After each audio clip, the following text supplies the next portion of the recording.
Sports to the bone family. Greetings, my viewers and subscribers. Back at it, Wanna say Tejner and Shandopal and Craig Brathwaite to open in T20 International for West Indies.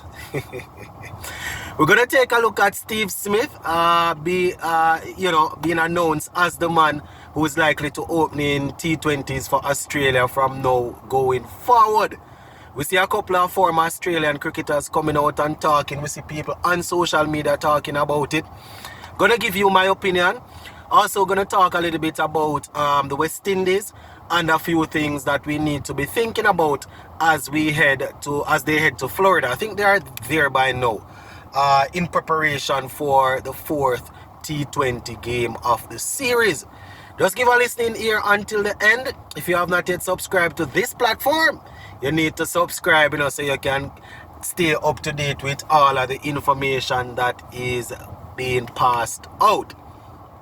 Alright, so I saw the article early yesterday about Steve Smith possibly getting an opportunity to open for Australia in T20s, and not only in regular T20 series, but they are also thinking about the World Cup that is coming up, so we might see Steve Smith opening.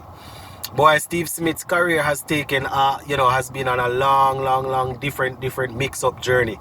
Started off as a leg spinner that could do a little thing with the bat, and has now gone on to be one of the best test cricketer to have played the game. Also, usually perform well in ODIs. One thing that is new though is Steve Smith is not known to be a T20 cricketer. What I will say about that is he has shown the ability to hit the ball and to find the boundary. Somebody like a Steve Smith, who is a class act, who has mastered the art of batting, in my opinion, based on how he has batted in ODIs also, in my opinion, he has the ability to go out there and play a T20 innings, in the power play. The major difference is most of the guys, they would have people like David Warner and Finch opening. Those guys are known attacking batsmen that can hit the ball a long way. Steve Smith might not hit the ball as long as those guys, but he has, he can hit the ball over the boundary, and he's pretty good at finding gaps and manipulating the field. Not saying it's the best idea and it will work. He hasn't played any T20 cricket really at a high level. IPL teams actually stay far from Steve Smith. I think at one point in time he was with the Rajasthan Royals, didn't work out. IPL teams staying far from Steve Smith.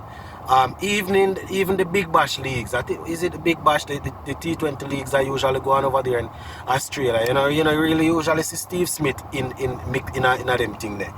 So I don't know how they just come up with that out of the blues. As I said, he's a class act, he's a very good batsman, so I'm not going to put it past him.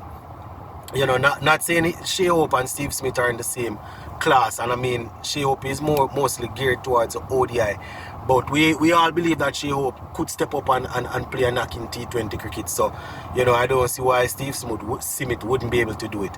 It would be a little different from the norm, but as I said, I wouldn't put anything past a man like Steve Smith. It's going to be interesting to see how they go about it. As I said, Australia, they have always had guys that are known out and out T20 openers that people are usually searching for. Seems to be a big shift, a big change in Australia's cricket. David Warner winding down now. Mitchell Marsh getting the opportunity to captain the T20 team. Quite a few things that's happening there in that Australia team. So that is something for us to look out for. Alright, finally before we go, so West Indies will take on India in the 4th T20 game in Florida. I think it's on Saturday if I'm not mistaken. And the team has already arrived, and I am assuming they are going through their paces. I am hoping that they have assessed that wicket. I'm hoping that whoever is putting the pitch together, giving the right information. Based on what I can remember, that pitch, they usually score a lot of runs at that ground. Not too sure if it's because of the dimensions of the field or just the quickness of the outfield. I think the field, it's not too big. So what I'm hoping that these guys they come up with the right sort of plan. Sammy is known to be a man that like to strategize and like to come up with tactics or whatever. So we need every little inch a thing on our side, just to make sure that we are actually able to win this series. We need the series victory. We need to be able to say yes. India came, they did beat us in the T20s and the ODIs. Well, listen, we were able to get the better. Not the T20s, in the tests and the ODIs. Well, listen, we were able to get the better of them in the T20s.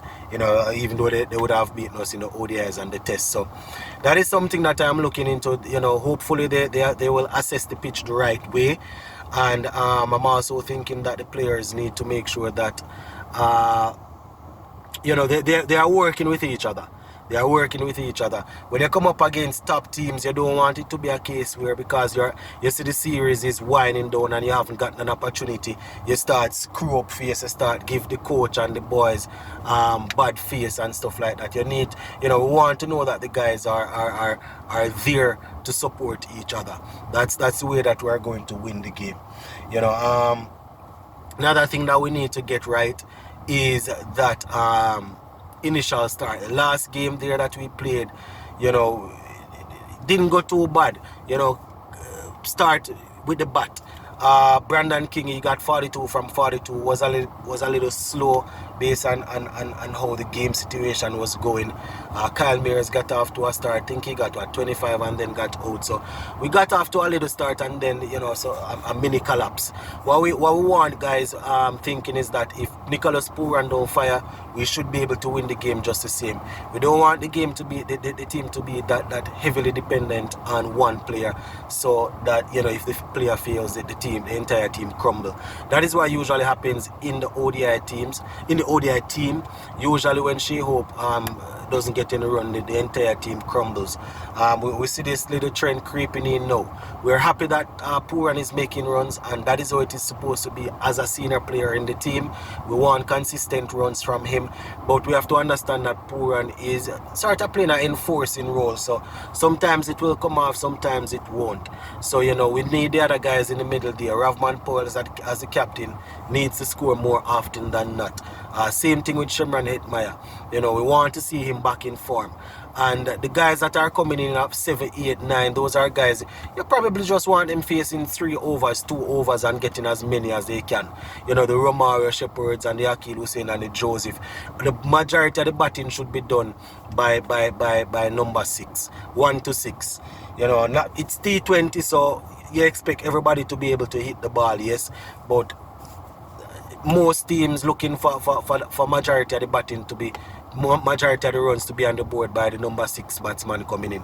So that is what we want, and then we have Romario Shepard and them guys to throw everything at it in the back end. So those are just a couple of things that I thought about just now. But that before the game, I will definitely go through and give you a preview again. Big up on yourself.